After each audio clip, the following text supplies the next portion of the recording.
We live in a time and place where we are inundated with choice. Pushing my trolley through the supermarket, I was struck by the smorgasbord of hair products. Now, hair is something I value, but even I was overwhelmed with the options. Did I want shine, hydration, less frizz, softness, silkiness? Perhaps I needed a new colour. And then at the deli, what did the kids want in their school sandwiches? Chicken, beef, turkey, salami, Devon. What is it you call it here in South Australia? Fritz? Autonomy. All of us here today are blessed with it. But what is it? Let's break down that word. Auto, meaning self, nomi, meaning governance. So it is about the self. It is about me, my will, my preferences driving my own life story, my own life's narrative. And it's not new. You know, can't you just see Aristotle, Socrates, Plato hanging out in their white robes, chewing the fat about what it means to live an autonomous life? And these fellows, they saw autonomy as something that cuts to the heart of what it means to be a human being. It cuts to the heart of what it means to be a person. And we still have that view today. In fact, we see autonomy as so important to our humanity that we've enshrined it in international human rights legislation. The United Nations Convention on the Rights of Persons with Disabilities says that everyone, regardless of whether they have a disability or not, has the right to live an autonomous life. And importantly, they have a right to be supported to live an autonomous life. And that is really important. It's important because Australia, is a signatory nation to that convention, which means we have an unequivocal obligation to make sure we uphold that right to autonomy for everyone. But we know not everyone is living an autonomous life, and this is not just because of political sanctions, war, poverty, refugee status. There are people right here in Australia with cognitive disability who tonight will have no option, no choice as to what they have for dinner, when they have it, what time they go to bed, what temperature their bath is, or whether or not they even have a bath or a shower, where they live, who they have a relationship with. Imagine a life like that. My research and practice has focused on why this is the case. And I think the answer lies in the way we understand this thing called autonomy. I don't think autonomy is best realised as an individualised process. I think the only way we all can achieve autonomy is collectively with support from people who know and love us. I have permission to share Tom's story a little bit with you today. Tom doesn't communicate using speech. He uses vocalisations, facial expression, a very subtle, very unique smile that is only Tom can give. Those who are really close to him know what he is communicating because they know him intimately. They've known him for 42 years. They know that when he's rocking really, really quickly and he's accompanying that rocking with some high pitch, a very disturbing noise, that he's unhappy in a situation. He's expressing a preference to get me out of here. But when he rocks really slowly and we see that really subtle smile and he hums, it's a hum that is almost Zen-like. And he makes this little noise every now and again. It sounds a bit like... And sometimes, very, very, very occasionally, sometimes he'll use an occasional word, which really excites us. When he does these things, those who are close to him believe that he's happy in the moment. Now, he can express preference. There's no question about that.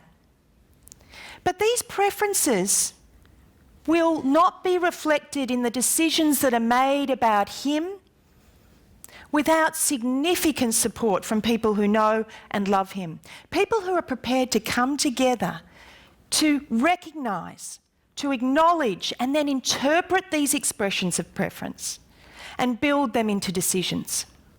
So for Tom, autonomy is not an individualised process, it's a collective one. And isn't that how we all make decisions, hey? What did McCartney and Lennon tell us? We get by with a little help from our friends. But you know the irony is, when I make a decision with support from my friends and my colleagues, when I consult widely, I'm seen as resourceful, a real team player, competent individual.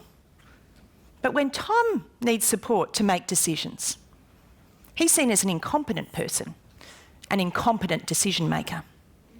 Now, some of us thought that Tom was communicating that he was bored on the weekend. This was a couple of years ago, and those who know him well, not those of us who know him well, came together and we thought it'd be good to explore some things that he could do on the weekend, something he might like to spend his money on, doing more stimulating things. So we came together and we brainstormed about what some of these activities might be. And we all agreed that movement is really, really important to Tom. He loves fast cars and he loves having wind on his face. So, much to our horror, he's been known to stick his head out of a moving vehicle. So we made a list of activities and we supported him to engage in these activities over a series of weekends, over a series of months. And we videoed these activities. We videoed Tom enjoying these activities, or not enjoying them.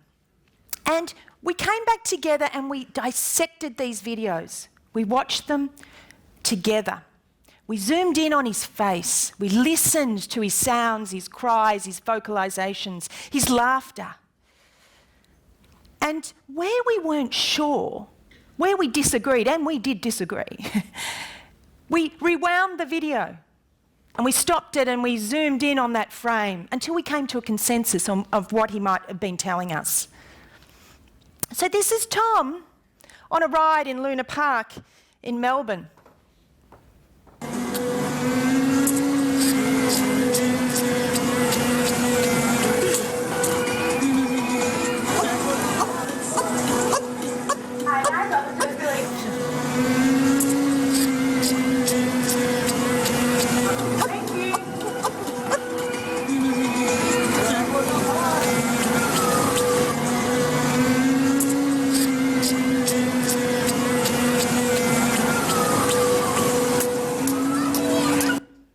There it is, that subtle smile that just breaks my heart every time. What do you think we concluded here?